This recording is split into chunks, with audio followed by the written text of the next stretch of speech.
A full bus conveying a group of NYSC members who had just finished their one-year-long service in a village got involved in a very terrible accident on their way back to their respective places just because of one single mistake. Here's what happened. In a small village, a group of NYSC members lived and worked at the local high school. The Corpers were lively, always laughing and making friends with the villagers. But as they stayed longer, their curiosity grew. One sunny afternoon, as they strolled through the dusty village paths, they came across the king's palace. The sight of the tall gates and carved statues filled them with awe. But something caught their attention, a golden crown displayed inside the palace. Its shine was like the sun itself, blinding and beautiful. "It's real gold," whispered Nonso, the greediest of them all, his eyes glowing with greed. "Do you know how much this could sell for in the city?" Another Corper, Kaimi, shook her head. "Don't even think about it. I've heard stories about this village. They say the king's crown is protected by charms and spirits. No one who steals it ever survives." But Nonso laughed, his voice dripping with pride. "Charms? Spirits? Those are just stories to scare people. This crown is our ticket to wealth." Some of the Corpers were tempted, but others were afraid. "We shouldn't touch it," pleaded Kaimi. "The village respects their traditions. Let's not bring trouble upon ourselves." But Nonso had already made up his mind. "If you're too scared, fine, but I'm taking it. And when I'm rich, don't come crying to me." The days passed, and the end of their service drew near. On their last day in the village, while everyone else was busy preparing to leave, Nonso made his move. In the dark of the night, when the stars were asleep and the village was silent, he sneaked into the palace with two other Corpers who couldn't resist the thought of quick money. The crown sat there, gleaming like a treasure in a dream. "It's even more beautiful up close," said one Corper, his voice trembling. "Hurry," whispered Nonso, snatching the crown and tucking it into a black nylon bag. "Let's get out of here." When they returned, Kaimi saw the bag in Nonso's hand. "You didn't," she gasped. "We did," Nonso grinned, his voice full of pride. "And I'm not returning it." "You're making a mistake," Kaimi warned, her eyes wide with fear. "You don't understand this village. You don't know what you've done." But Nonso shrugged. "Mistake? The only mistake is not taking it sooner." The next morning, the Corpers boarded a chartered bus, ready to leave the village. The sky was bright, and the villagers waved goodbye, their faces filled with smiles.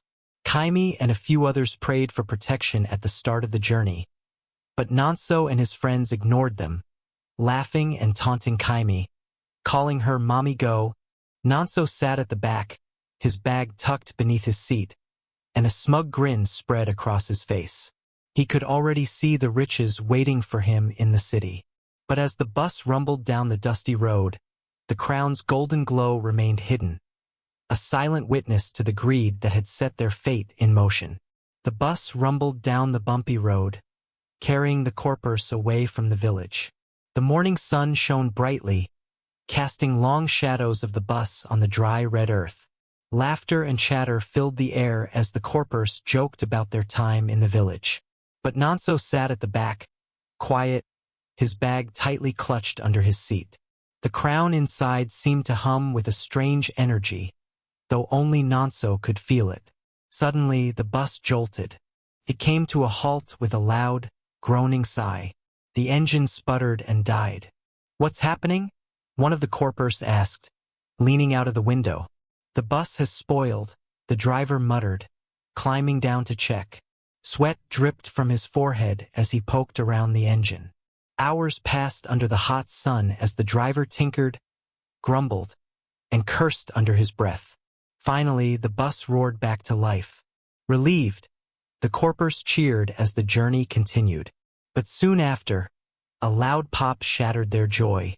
"The tire has burst," the driver announced, his face twisted with frustration.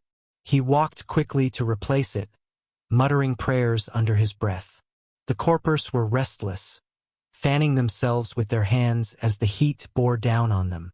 Still, No one noticed Nonso's bag or the hidden crown that lay inside, its silent presence casting an unseen shadow over them all. With the tire fixed, the bus was back on the road. But as the miles rolled by, an uneasy silence fell over the group. The wind that once felt warm now carried a chill. Nonso glanced around nervously but kept quiet. Then, out of nowhere, the brakes failed. The driver's panicked shouts filled the air as he struggled to control the speeding bus. "Hold on tight," he yelled, but his voice was drowned by the screams of the corpers. The bus swerved wildly before plunging into a deep ditch. The crash was deafening. Dust and debris filled the air, mingled with cries of pain. When the chaos settled, 3 corpses lay lifeless, their dreams and laughter snuffed out like candles in the wind. Others groaned, their bodies bruised and broken. Rescuers arrived quickly, pulling the injured from the wreckage, but as they counted the survivors, one person was missing. Nonso? Maybe he was thrown from the bus, one core member suggested, his voice trembling. Or burned in the fire, another whispered, shuddering. But Nonso wasn't dead. He had slipped away from the crash, clutching his bag tightly to his chest. His legs carried him far from the wreckage, his heart pounding with fear and guilt. The golden crown, still hidden in his bag, seemed heavier than ever, as if it knew the blood that had been spilled because of it. And as Nonso fled, the shadow of his greed followed him, waiting to strike again. Nonso hurried away from the wreckage, his legs like the wind as he fled from the disaster. After hours of walking, he finally found another bus heading to his city. Relief washed over him as he boarded, clutching his bag tightly to his chest. The new bus rolled along the road smoothly at first. Nonso leaned back, thinking of the money he would make from selling the golden crown. But soon, the bus began to shake. "Driver, what's happening?" a passenger shouted. The driver slammed the brakes, but the bus wouldn't stop. It veered to the side of the road before jerking to a halt. The passengers tumbled forward, shouting in fear. "It's the brakes," the driver muttered, shaking his head. They failed. The passengers groaned, climbing out of the bus as the driver inspected it. Nonso stayed silent, his heart racing. He knew something was wrong, but he refused to let go of the crown. After hours of delay, Nonso finally reached home, his bag heavier than ever. As he stepped into the house, his youngest brother, Toba, ran to greet him. "Brother Nonso," Toba shouted, his laughter like music. Nonso forced a smile and patted Toba's head. "Go and play, Toba," he said, quickly heading to his room to hide the crown.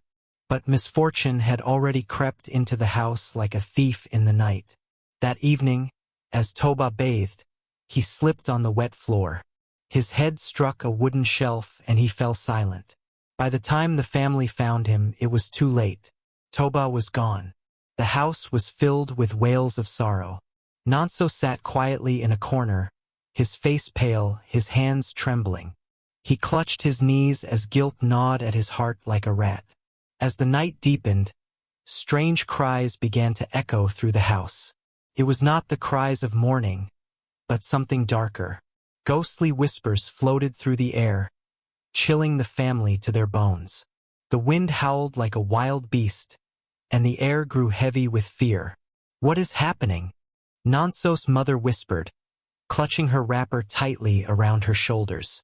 Then the next blow struck. Nonso's father, strong and proud like an old Irako tree, suddenly fell ill. His body stiffened, and he could no longer move. "Is it a stroke?" Nonso's mother cried, her voice shaking. The prophet arrived swiftly, his face grim as he examined the father. He spoke in a low, steady voice. "Someone has taken what does not belong to them. Until it is returned, this family will know no peace." The family stared at one another, confused, afraid, and terrified. Nonso sat frozen, his heart pounding like a drum. Who took it?" the prophet demanded, his eyes scanning each member of the family. I didn't take anything," Nonso lied, his voice barely a whisper. The prophet narrowed his eyes but said nothing more. He left the family with a warning. If what was stolen is not returned, this is only the beginning. As the family mourned and worried over their father, Nonso slipped away to his room. He unwrapped the crown and stared at its golden surface. "It's just a crown," he muttered to himself, his voice trembling. "Tomorrow I'll sell it and use the money to fix everything. It'll all be fine." But deep down, Nonso knew the truth. The golden crown was no ordinary treasure, and his greed had unleashed a storm he could no longer control. As the morning sun rose, Nonso's heart was heavy, but his greed remained stronger. He wrapped the golden crown in a black cloth and stuffed it into his bag. "Today, I'll sell it," he whispered to himself, his voice shaky. He stepped out of the house, his family still mourning, and made his way to the market. The road was long and dusty, but Nonso marched on. The bag on his back felt heavier with each step, as though the crown was fighting to stay in the village. Then it began. From the corner of his eye, he saw a shadow dart across the road. He froze and turned, but there was nothing there. His steps quickened, but the shadows followed. "Nonso," a voice called. He stopped dead in his tracks. It was faint but familiar. Turning slowly, he saw a figure in the distance. It was Toba, his little brother. But Toba's eyes were hollow, his face pale. "Return the crown, brother," the ghostly figure whispered, his voice carried by the wind. Nonso stumbled back, his heart pounding like a drum. He turned and ran, but more ghosts appeared, their faces twisted in sorrow. Some he recognized, others were strangers. As he reached the market, Nonso thought he was safe, but suddenly, out of nowhere, masquerades burst into sight. Their tall, colorful figures loomed over him, their whips cracking through the air. "Thief!" they shouted. "Return what you stole."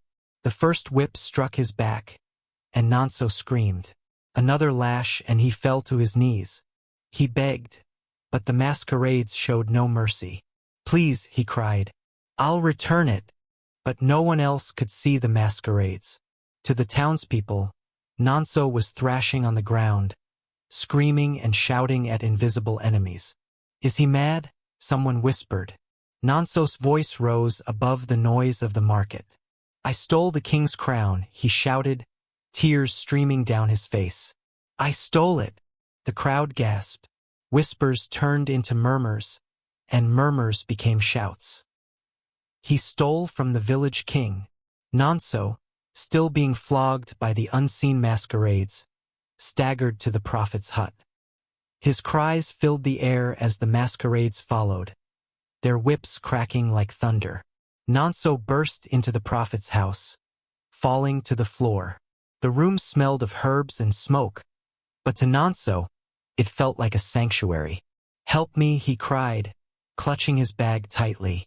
"The masquerades won't stop. They're flogging me." The prophet, calm and stern, watched him with sharp eyes. "What did you do, boy?" Nonso trembled, his voice barely above a whisper. "I took the king's crown. It's here in my bag." The prophet shook his head, his voice low and grave. "Do you know what you have done? That crown is tied to the spirits of the village. You've brought a curse upon yourself and your family." Nonso fell to his knees. "Please, I'll return it. Just make them stop." The prophet reached for his tools and began a ritual. He muttered chants, waved leaves, and sprinkled powder over Nonso. For a moment, the air grew still, and the masquerades disappeared. "You have 3 days," the prophet said, his tone serious. "Return the crown to the king, or the curse will consume you and your family. This is your only chance." Nonso nodded, clutching his bag. But as he stepped outside, the masquerades reappeared. They cracked their whips, and Nonso screamed in pain. No bus would stop for him. Drivers thought he was mad. With no choice, Nonso began to walk back to the village. Step by painful step, the masquerades flogged him, their voices echoing in his ears. "Return the crown," they chanted. Nono's journey was long and torturous. His legs were weak, his back raw from the lashes, but he pressed on, knowing that the crown had to go back to where it belonged, or he would never find peace again. For 2 long days Nono walked. His body was weak, his back raw from the whips of the invisible masquerades. His legs wobbled like sticks, but he kept moving. The path to the village seemed endless, and the crown in his bag felt like it weighed more than the world. As Nono approached the village gates, the air grew heavier. The masquerades, still following him, cracked their whips one last time and disappeared into thin air. Nono stumbled into the village, his clothes torn, his face streaked with tears and sweat. The villagers were waiting. The king stood at the palace gates, surrounded by his elders and guards. They had known he would come back. They always did. The golden crown had a way of calling its thief home. Nono dropped to his knees, his body trembling. He unwrapped the crown and placed it before the king. "Forgive me, your majesty," he sobbed. "I was blinded by greed. I thought I could escape, but I've paid dearly for my foolishness." The king looked at Nono, his face calm but stern. "You have brought great sorrow upon yourself and your family," he said. "The spirits do not forgive easily. You have returned the crown, but the price you've paid is heavy." Nono's heart sank as he remembered his youngest brother and his father. Tears streamed down his face as he bowed his head in shame. The villagers murmured among themselves. Some were angry, others pitied Nono. But the king raised his hand, silencing them. "He has returned with what belongs to us. His greed has already punished him more than we ever could." Just as Nono prepared to leave, a messenger arrived, panting and wide-eyed. "Your father has passed," the man said. "He died this morning." Nono's knees buckled, and he collapsed to the ground. His grief was like a storm, crashing down on him with no mercy. The villagers lowered their heads, for even they felt the weight of his loss. Nono left the palace, his heart heavy with sorrow. Each step away from the village felt like a stone being added to the burden he carried. He thought of Toba's laughter, now silenced forever. He thought of his father, strong and proud, now gone because of his foolishness. "I cannot go home," Nono whispered to himself. "What home is there for me now?" He wandered aimlessly until he reached a large river near the village. The water was calm, reflecting the sky like a mirror. Nono stood at the edge, staring at the rippling surface. His mind raced with memories. The joy he had stolen from his family, the lives lost in the bus crash, the fear he had caused in the village. The crown, now back in its rightful place, had taken everything from him. "I have nothing left," he said, his voice barely audible over the gentle rush of the river. Without hesitation, Nono stepped into the water. The river embraced him, pulling him deeper and deeper until he disappeared beneath its surface. The ripples faded, and the water returned to its calm, quiet state. When the villagers learned of Nono's fate, they shook their heads in sorrow. His story spread far and wide, whispered by old women to their grandchildren, told by fathers to their sons. "Let this be a lesson," they would say. "Greed is a fire that consumes everything. It spares no one. Not the thief, not their family, not their future." And so, the tale of Nono and the stolen crown lived on, a warning to all who dared to defy the traditions and spirits of the land.